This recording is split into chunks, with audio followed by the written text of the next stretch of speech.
3, 2, 1. 1.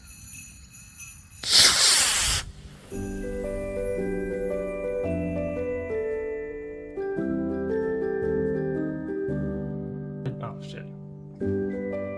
Hello everybody, I hope you're having an amazing day. I'm Nick Cox and I'm excited to welcome you all to the 2024 Astro Holiday Special. Now, when I began making this video and this project on the 22nd of December, I'd planned it to specifically be Christmas themed. However, between work and all of the sort of events around Christmas itself, I've been quite limited with time to finish this video, and as of today, it's actually the final day of the year. It's the 31st of December. So I'd actually like to pivot a bit from the Christmas theme, and I'd like to use this video to celebrate the holiday period in general and close out what has been quite a good year for Astro, and yeah, really celebrate what we've done this year with a fun project. So for my last project of the year, I'd like to introduce you to Achilles Jr. Achilles Jr. is a model rocket I designed over the last week in the Open Rocket Simulator, targeting a stable flight and a maximum altitude of between 40 and 50 meters. It flew on a small 13mm Estes A340 motor, is 31 centimeters tall, and has a diameter of about 4.3 centimeters. Now, Achilles Jr. is the next step from my first rocket, Achilles 1, which was launched to great success earlier in the year, so I do recommend you check out that video if you'd like. It's quite good fun. The goal of Achilles Jr. is to address the primary shortcomings, however, of Achilles 1, while utilising a similar construction and similar design ideas. As with Achilles 1, Jr. is built around a cardboard paper towel roll with 3D printed fins, a nose cone, and a motor mount, which are all designed in Fusion 360. So let's take a more detailed look at the components and the build process. Okay folks, here is all of the main components of Achilles Jr. We have the airframe, the body tube, which is of course a paper towel roll, our 3 fins, a fin alignment jig, our nose cone, the parachute and shock cord, motor mount, a popsicle stick, and some super glue. So the way this sort of goes together, I want to run you through this, is grab our body tube and start by fitting the motor mount in the bottom of the tube, and of course you glue around the outside there. The next step from there is to grab the fin alignment jig, slide this over the tube actually, and put each of the fins through these slots and drag this down until they line up on the edge, as you see there, and then glue along the sides. Wait for it to set, and then you can slide the jig off and you have the fins in place and aligned equally around the circumference of the body tube. Now for the nose cone, you'll notice these clips on the bottom. Now the idea there is I'd cut down this popsicle stick and you'd actually stick it in the 2 of those and you'd glue it in place, and you'd actually attach the fishing line on the end of our parachute. If I grab this here, you have this fishing line here around there to attach the shock cord and the parachute to the nose cone. Theoretically, that pulling down, if I grab that pulling down like this should be very strong and is not likely to break. So I think that's a secure way to go about it, better than on Achilles 1 at least.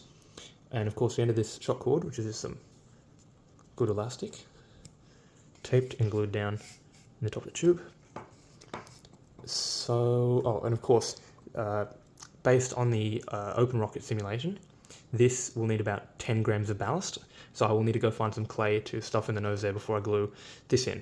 But without further ado, I think we can get building. Okay, so here we have the body tube with the fins attached, the parachute and shock cord. The nose cone has the ballast in the front. That's 10 grams of clay.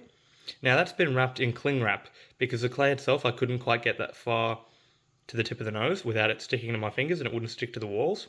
So I wrapped it in clay and squished it down and then put a little bit of glue, so that's all good. And that 10 grams is apparently based on the open rocket simulations, what's needed to get this to a reasonable stability margin.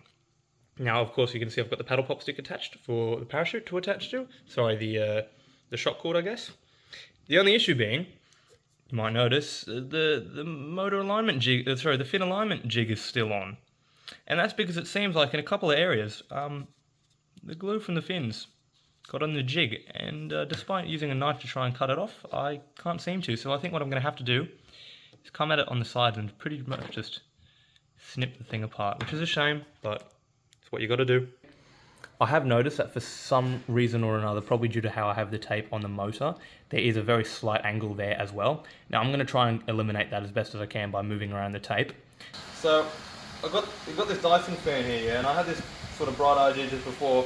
Wouldn't it be funny to just see if I can sort of use it like a wind tunnel? So I've hung it in front of it about where the air coming off is strongest. And it's fairly stable. Like before there was pretty much no movement. There's a little bit of bobbing here and there. But just this, see if it'll correct itself again. Like a really small bump. Yep. I mean, look, it's sort of correcting itself, isn't it? And there it pretty much has. Isn't that nifty? Well, I'm confident in this stability, so let's see how it launches. So, look alive, folks. We're at the field. The wind's a little bit stronger than anticipated, and for some reason there is that slight angle on the motor, and I don't quite know why, but we've pointed that in a direction that it can just sort of comfortably arc over that direction if that's what it's going to do. So we'll just see what happens, and yeah, should be good. Hopefully the parachute deploys. Civilian and animal in design. Oh, fuckers. Live, 5, 4, 3, 2, 1. Parachute? Dad. Yes, parachute! Yo!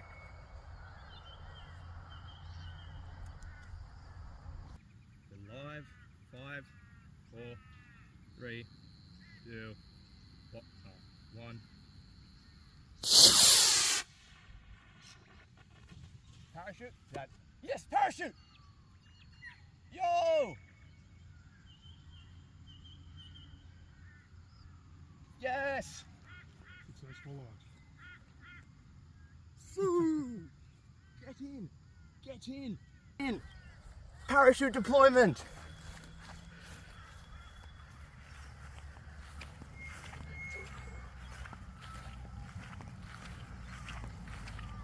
Where did the wadding go? Oh, there it is. The wadding fell down on its own afterwards.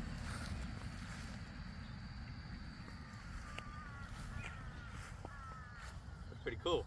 Parachute came down. It came down. Worked well. That's the point of Achilles Jr. is to fix the recovery shortcomings of Achilles 1. And we've done it. And it was at a safe altitude this time. Gonna go up for a second time. 2, 1. Definitely less stable. Not deploying, not deploying, not deploying. Oh. Yep. It was. Okay, 3, 2, 1. Definitely less stable. Not deploying, not deploying. Oh. Yep. It was less stable that time for sure. I think that is because the motor was hanging out just a little bit more than was ideal. It bobbed a bit, and with the wind and that. But once again, it has come down successfully. If a little bit late that time. Parachute deployment was a bit late. Yeah, that's what I'm saying. Yeah, parachute deployed a bit late. But... So as you can see, that is Achilles Jr.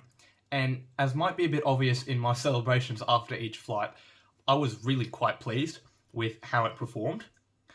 If you've seen the Achilles 1 video, you might remember that its primary shortcoming was I used too much wadding. And as a result of this, the parachute didn't deploy. So this resulted in the rocket essentially descending nose first from quite a high altitude and digging itself right into the ground. So the primary objective of Achilles Jr. was to actually perfect the recovery system, experiment with how much wadding I need and what's the best way to do the recovery system, because you might also remember, if you've seen that video, that the mount used for the parachute, the thing that the parachute clips onto in the nose cone, was quite weak, which is why we've pivoted to the popsicle stick design, which has worked really, really well, as you've seen in the flight videos, right? So yeah, I'm quite pleased. It's achieved what I wanted it to. Successful recovery on both flights.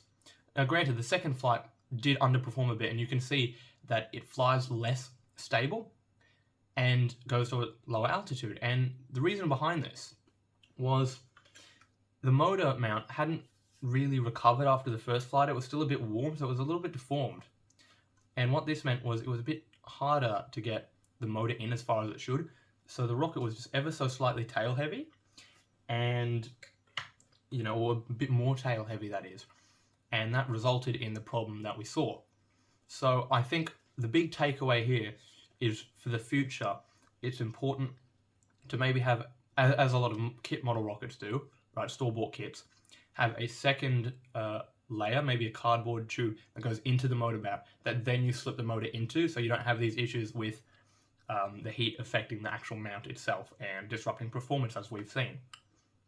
I think another big thing to keep in mind is this was not a particularly high-performance rocket, and for the future, and actually the reason it was like this, by the way, is because the only other designs I had in terms of the body tubes available to me and making my own was we would have ended up with much higher performance than I wanted, 200 meters and a maximum speed, according to the simulator, of about 0.25 Mach, a quarter the speed of sound, which is a bit much than what I want to do for experimenting with recovery, right? I wanted to do that in a controlled, low power environment, which is why I use a smaller motor and why we only went to about 40 meters. But yeah, so the future. It is a new year as I record this, right? So we started this video at the 22nd of December. That's when we launched the rocket. The intro of this video was filmed on the 31st of December, and now it is the 1st of January 2025. So we need to look towards the future, and there is a lot in Astro's future. There are a lot of projects we've been working on. There are a lot of projects that I have planned, things that I would like to learn from my previous projects, right? Because that's the point of this channel, is there are things that I find interesting, like rockets and planes. So I'll build something, and then I learn from what's happened there and use that to inform what I want to do in the future, so things get progressively better over time. So certain things we're looking at in the future are more rockets. I'd like to do a computer, a flight computer, just something small that can do, data logging and parachute deployment. And I have various planes. I'd also, though, like to talk about the past very quickly, and that is, I'd like to thank everyone for the amazing 2024 we've had. We got a couple of videos out on Astro, and I think we had a lot of success this year. We had, the most views we ever have in a year for aerospace videos, that is. So I'm really, really quite happy that people are seeming to like the videos, and I really appreciate everyone's support. It means a lot to me, and I'm looking forward to continuing over the next year and next couple of years, making better and better projects and more interesting videos. So hopefully there is more out there that people find interesting. Because that's sort of the process, right? Is you learn and you make things better, and then hopefully people stick along for the journey. So that's sort of my message for the end of the year and the start of 2025 is thanks everyone, and keep aware of what's going on the channel over the next couple of months, because hopefully we've got some big things coming in the future, and we're learning as always and building new things. So hopefully, if you'd like to stick around, you can like the video and you can subscribe so you know what happens next. Really appreciate everyone. Enjoy the rest of your year. Thank you.